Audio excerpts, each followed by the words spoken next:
खरीपानंतर बळीराजाला रब्बी हंगामाचे वेध लागलेत। रब्बी हंगामात राज्यात हरभऱ्याची सर्वाधिक लागवड होते। हेच लक्षात घेता महाबीजनं हरभऱ्याचं 2 लाख क्विंटल बियाणं बाजारात उतरवलंय। बियाणाच्या निवडीपासून ते काढणीपर्यंत शेतकऱ्यांनी कसं नियोजन करावं, शिवाय कीड रोगांपासून पिकांचं कसं रक्षण करावं आणि अधिक उत्पादनाची गुरुकिल्ली नेमकी काय आहे, पाहूया त्या रिपोर्टमधून। हरभरा हे रब्बी हंगामात घेतलं जाणारं प्रमुख पीक। विदर्भ, मराठवाड्यासह मध्य महाराष्ट्रातील बहुतांश भागात हरभऱ्याची लागवड केली जाते। हरभरा लागवडीसाठी पाण्याचा उत्तम निचरा होणारी मध्यम ते भारी जमीन फायद्याची ठरते। चुनखडी असलेली जमीन हरभरा लागवडीसाठी निवडू नये। रब्बी हरभरा लागवडीसाठी महात्मा फुले कृषी विद्यापीठ राहुरी यांच्याकडून दिग्विजय हे वाण प्रसारित करण्यात आले। बागायती, कोरडवाहू आणि उशिरा लागवडीसाठी हे वाण फायद्याचं आहे। या वाणाने कोरडवाहू हंगामात साधारण 10 ते 12 क्विंटल उत्पादन सरासरी हे उत्पादन प्रति हेक्टर दिलेलं आहे। आणि जर तुम्ही टाइमली म्हणजे वेळेवर पेरणी बागायतीसाठी जर या वाणाची निवड केली तर निश्चितच या वाणाची 25 ते 30 क्विंटल प्रति हेक्टर एवढे अशी अपेक्षित उत्पादन मिळते। आणि उशिरात उशिरा म्हणजे 15 डिसेंबरपर्यंत या वाणाची जर तुम्ही पेरणी केलं तर निश्चितच 20 ते 25 क्विंटल प्रति हेक्टरी उत्पादन आपणास मिळू शकते।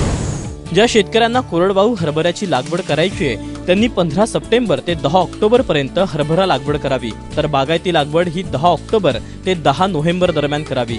जे शेतकरी उशिरा हरभऱ्याची लागवड करणार आहेत त्यांनी 15 नोव्हेंबर ते 15 डिसेंबर या कालावधीत हरभरा लागवड करावी।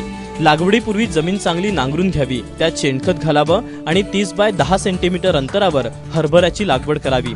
जे शेतकरी सरी पद्धतीनं हरभऱ्याची लागवड करणार आहेत त्यांनी 2 ते 3 फुटांच्या सरी पाडून घ्याव्यात आणि सरीच्या दोनही बाजूंना हरभऱ्याच्या बियाणाची लागवड करावी। लागवडीपूर्वी बियाणावर बीज प्रक्रिया करणंही गरजेचं आहे।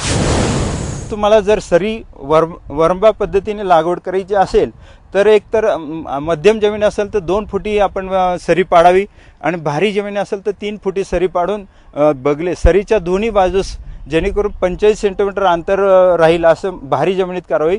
सरी व वरंबा पद्धतीचे फायदे म्हणजे ह्याच्यात बियाणे कमी लागते, साधारण एकरी 20 किलो बियाणे लागते, 10 किलो बियाण्याची बचत होऊन आणि आपल्याला जास्त पाऊस झाला तर ह्या सरी पद्धतीत पाणी निसरून जाऊ शकते।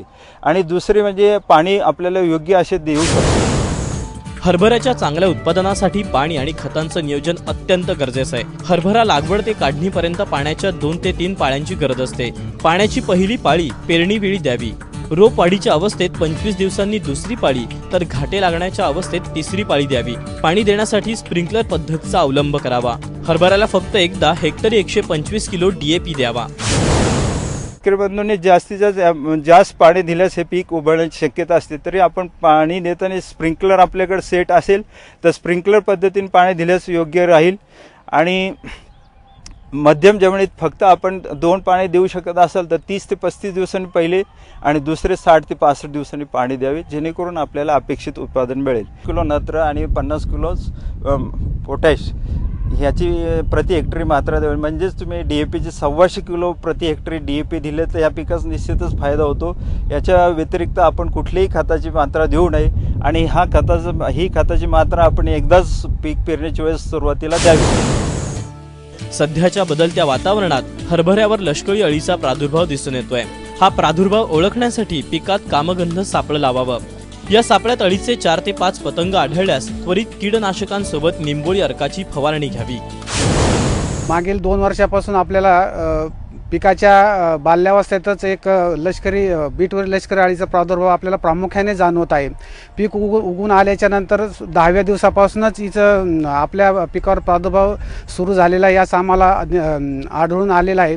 तर यासाठी आपण निंबोळी अर्काचा फवारा देणे गरजेचं आहे। निंबोळी अर्क 5% किंवा ॲझाडिरेक्टिन 300 ppm 50 मिली 10 लिटरसाठी याचा आपण फवारणी करून ते आपण कीड नियंत्रणात आणू शकतो। गेल्या 4 महिन्यात राज्यभरात वरुणराजा चांगला बरसला, त्यामुळे आता खरीपाबरोबर रब्बीचंही पीक तरारून येण्याची आशा शेतकऱ्याला आहे। योग्य नियोजन आणि तज्ज्ञांच्या सल्ल्यानं शेतकऱ्यांनी खरीपाची तयारी केल्यास त्याचा फायदा शेतकऱ्याला नक्कीच होईल।